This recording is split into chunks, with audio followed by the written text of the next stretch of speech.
So here is the door to my basement and the layout. Once again, it is the Union Pacific Geneva subdivision, which does model from West Chicago all the way through.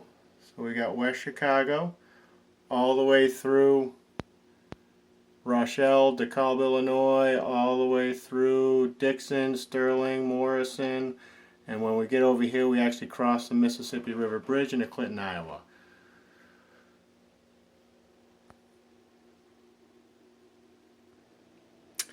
Okay, so once we enter down and looking down into the railroad room, I put a few pictures up of the Union Pacific that I liked from a calendar that I had. And then looking down into the basement down the stairs, you can see a couple levels down there that kind of curve off to the left. So we'll come back and I'll give you a tour on that, but I'm going to go ahead and jump ahead and show you the staging yard and where everything starts and stops on the layout. So we'll be right back.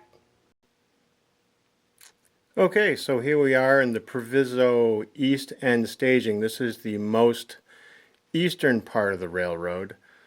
Right now there's not a lot going on in the yard because I've been working down here. But you might notice these LEDs that I have.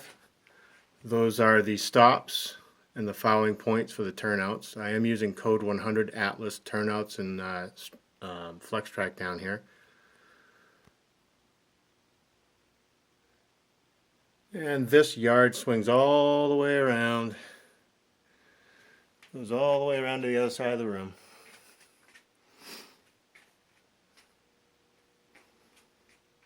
And then comes back down into single track.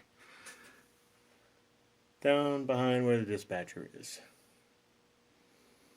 So the way these LEDs are going to work is the dispatcher will give you permission to take your train out of, let's say, track 3, which is this one right here. That LED will start to flash red so the operator will know which train is his, and then once he has permission to leave the staging yard, it'll turn green and he'll proceed on past the dispatcher headed which would be east. This is Clinton West End staging. This is the most western part of my layout. This is actually on the other side of the room, the basement. And where we just were is way over on the other side over there. So this staging wraps around the entire room. It's a panel right there that I've been working on.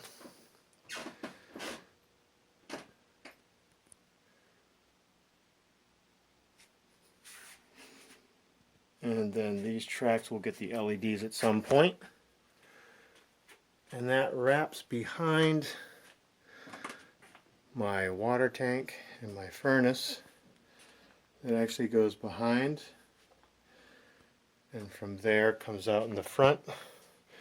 Right here, goes up and around, comes on the inside loop of the helix.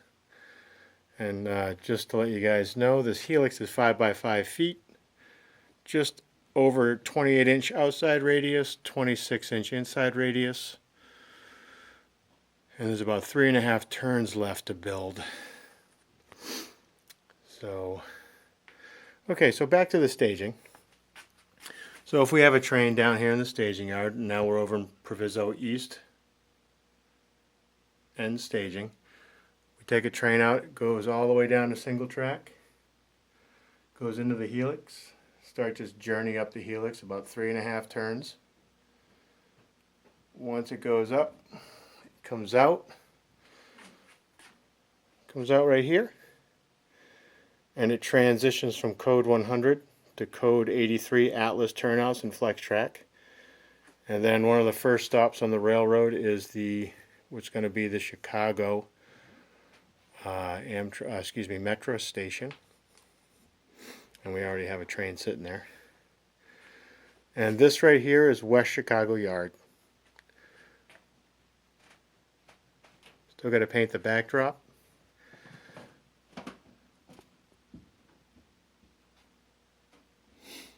This yard consists of 5 dead-end tracks, which are right here.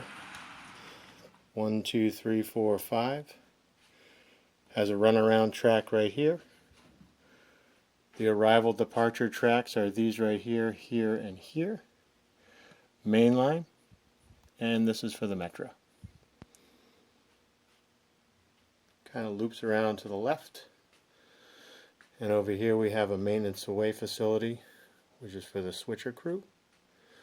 And there's a pretty good, well, I should say there's a lot of stuff going on here to make this little bit of yard action happen. And there's an engine facility that's still in the works at the end there.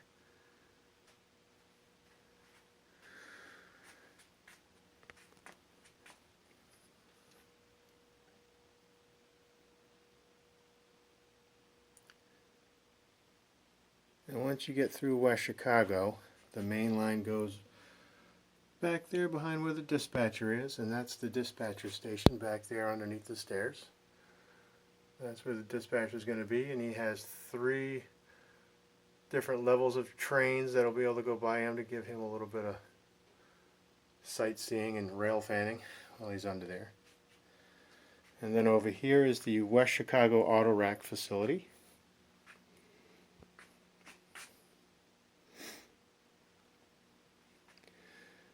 And a couple of buildings.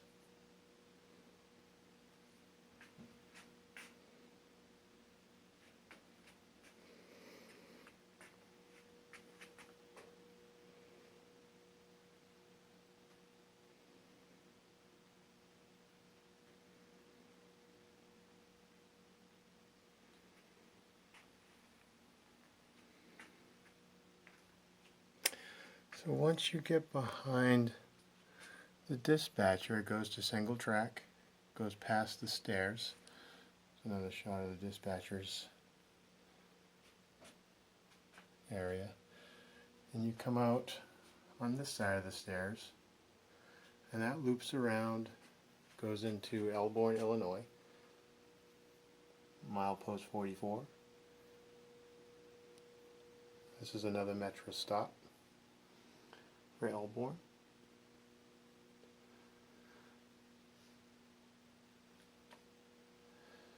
This is a grocery distributor.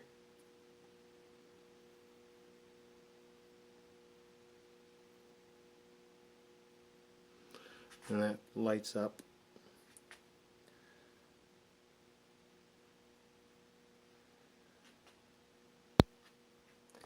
And we enter DeKalb, Illinois. An old concrete tower. And a big maintenance away facility in the middle of the Y. This Y goes to Troy Grove branch, goes down to Troy Grove, and this is DeKalb, Illinois.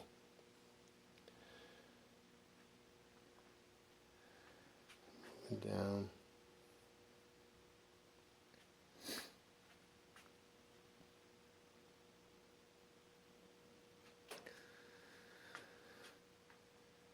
This part over here is going to be a little residential downtown DeKalb, which I have a lot of work to do still.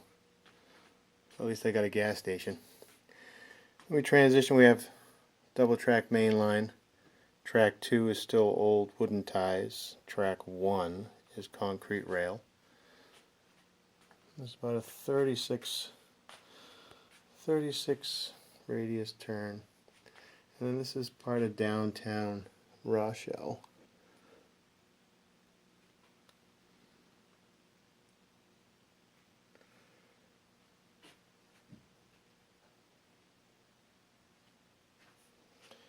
And then this is an old train station they turned into a maintenance away facility for the Union Pacific.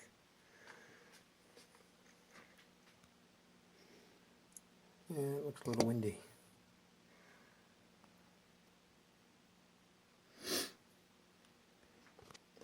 There's an overpass that goes here, and then we come into Rochelle. This is a template for the water tower that sits here in Rochelle, which I'm in the process of having built.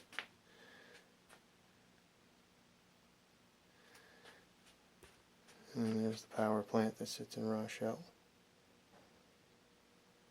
And looking down the street.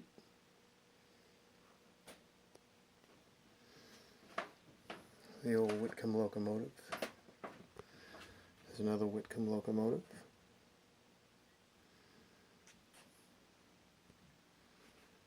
And there's the Pavilion in Rochelle where the Burlington, Northern Santa Fe, and the Union Pacific main lines cross.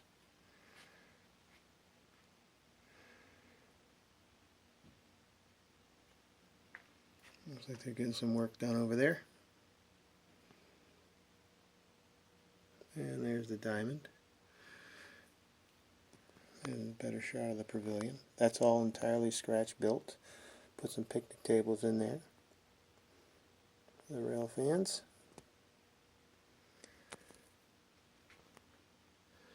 And once you get past the diamond, these are old Chicago Northwestern signals. I had these custom made. They're one of a kind. There's 3 heads there, and then the signal over here is also custom made to match the prototype. And right now they're actually replacing those with the new signals, so these are eventually going to be gone, but I'm going to keep it historical and leave these on my railroad. So this is the old Del Monte plant that I've been working on. They're actually in the process of tearing this building down now too. We come around the corner. I have some storage of grain bins and stuff back there. This part of the railroad comes around the new Del Monte plants here, and then this is going to be Global 3 intermodal yard.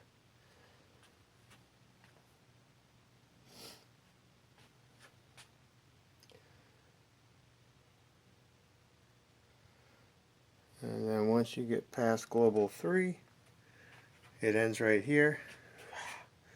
Ends right here. It's going to go back into the helix. It's going to connect in here and then continue up. So there's 3.5 more turns, and this whole section up here hasn't been built yet, but this is going to be the town of Ashton. And then around the corner above West Chicago here is going to be the town of Franklin Grove. And then that goes back there behind the dispatcher on the 3rd level up.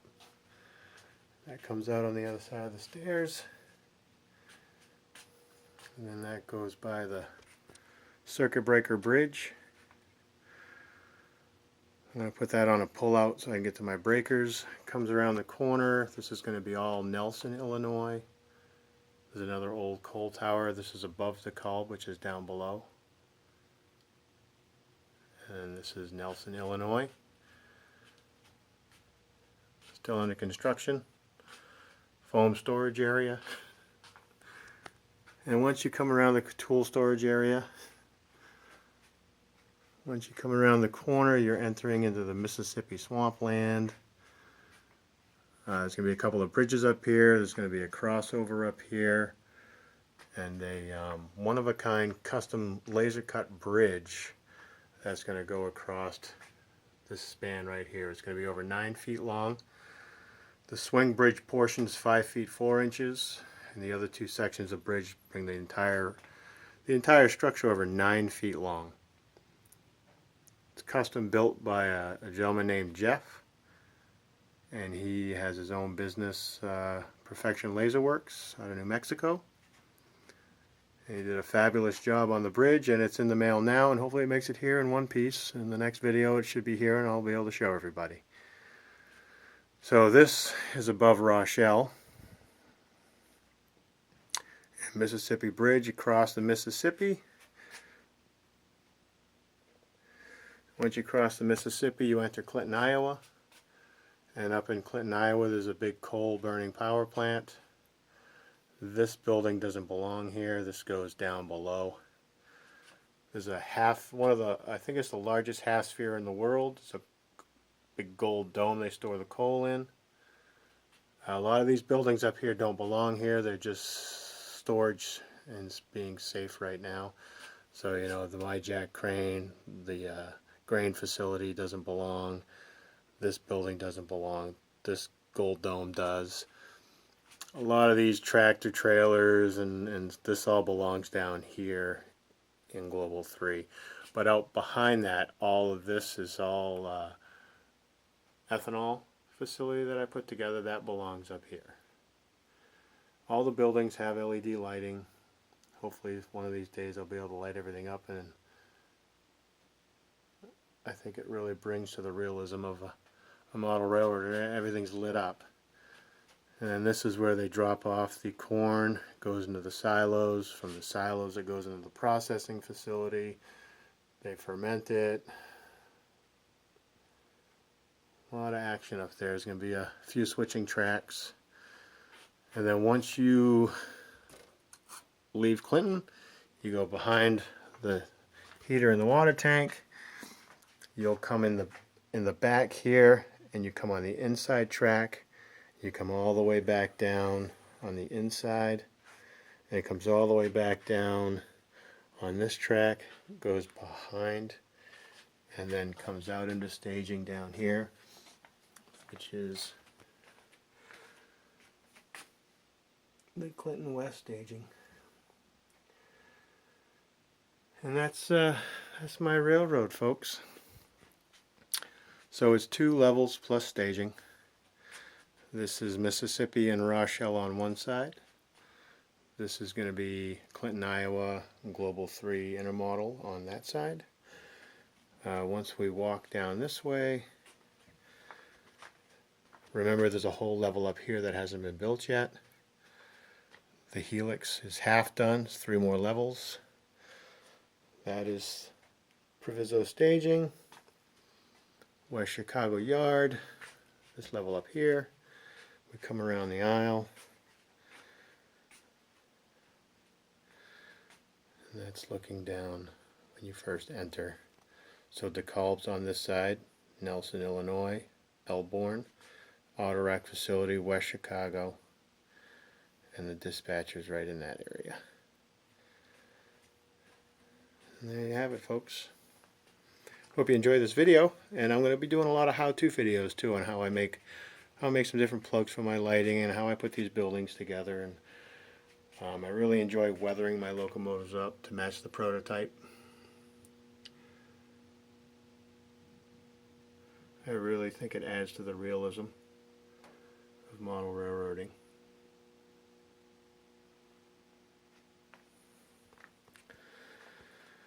There you go.